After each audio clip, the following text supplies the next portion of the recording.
আসসালামু আলাইকুম রহমতুল্লাহি আবারাকাত। আজকে প্রবাসী সংবাদ। শাহজালাল বিমানবন্দরে তৃতীয় টার্মিনালে প্রবাসী কল্যাণ ডেস্ক বন্ধের চেষ্টা। নতুন টার্মিনাল চালু হতে পারে অক্টোবরে। এখানে জায়গা বরাদ্দ পাচ্ছে না প্রবাসী কল্যাণ ডেস্ক। এটি হলো ভোগান্তি বাড়বে প্রবাসীদের। বিস্তারিত শুনুন। বিদেশে যাওয়া ও আসার সময় প্রবাসীদের সেবা দিতে দেশের 3টি আন্তর্জাতিক বিমানবন্দরে আছে প্রবাসী কল্যাণ ডেস্ক। নতুন কর্মীদের ছাড়পত্র যাচাই, অসুস্থ কর্মীদের বরণ, প্রবাসীদের মরদেহ গ্রহণ করে থাকে ওই ডেস্ক। এটি এখন বন্ধের পায়তারা শুরু হয়েছে। ঢাকা হযরত শাহজালাল আন্তর্জাতিক বিমানবন্দরের তৃতীয় টার্মিনালে জায়গা বরাদ্দ পাচ্ছে না প্রবাসী কল্যাণ। এই যে ছোট্ট একটা অফিস আর কি, দুই ডেস্ক বলা হয় ডি।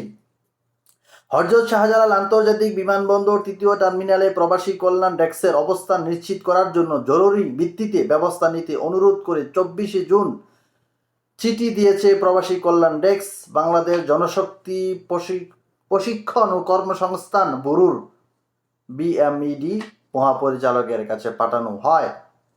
তবে এই নিয়ে চিঠিতে বলা হয়েছে আগামী অক্টোবর নবনির্মিত তৃতীয় টার্মিনালে আন্তর্জাতিক ফ্লাইট ব্যবস্থাপনায় কার্যক্রম চালু হতে পারে। বিমানবন্দরের দায়িত্ব পালনকারী সব পক্ষে নিয়ে 10 জুন একটি বৈঠক করেছেন বেসরকারি বিমান চলাচল কর্তৃপক্ষ বেবিচক চেয়ারম্যান।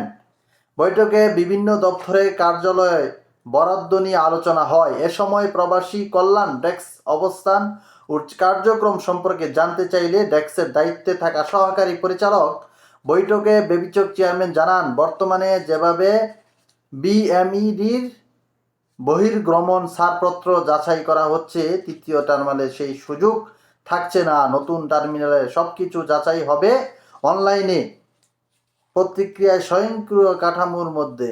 এর জন্য অভিবাসন বিভাগের তথ্য ভাণ্ডারের ডেটাবেস সঙ্গে বিএমটির তথ্য ভাণ্ডার একীভূত করে অভিবাসনদের কার্যক্রম পরিচালনা হবে।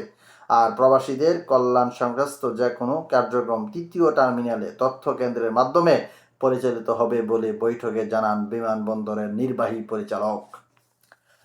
এখানে বলতেছে যে অনলাইনে করবে, কিন্তু এখন যেই কাজগুলো একটা ছোট একটা অফিস থাকে, সেটা আমাদের প্রবাসীদেরকে যারা অসুস্থ তাদেরকে বা আসা যাওয়ার বিভিন্ন দরকার পড়ে লোক পাওয়া যায়। তো এখন যদি এটা অনলাইনে দেয় তো অনেক ধরনের বিড়ম্বনার শিকার হতে পারে। তো আমরা দাবি জানাই যে সরাসরি ওটা একটা ছোট্ট একটা অফিস, এখন তো এত বড় জায়গা না, ছোট্ট একটা টেক্সট একটা অফিস।